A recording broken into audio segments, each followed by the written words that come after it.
So another MapReduce talk that I give, in addition to last year having done a plethora of getting started with Hadoop, Hadoop workshops, advanced Hadoop, is to take Hadoop and MapReduce in general in a different direction.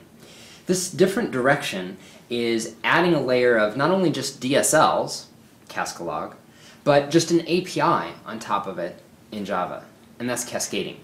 This actually changes the idea of how we think about MapReduce. It doesn't change the underlying structure. We still have mappers, reducers, the Hadoop subsystem, but what we do have here is a more fluent abstraction, in fact, a fluent API.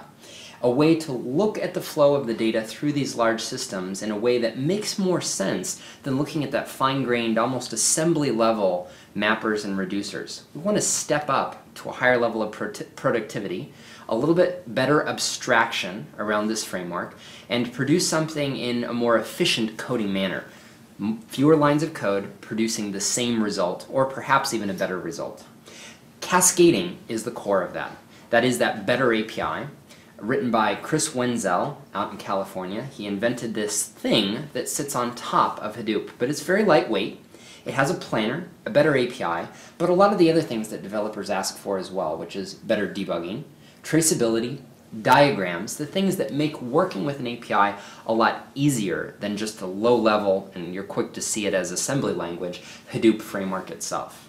And then to close out that particular talk, we talk about Cascading, which is one further layer of abstraction.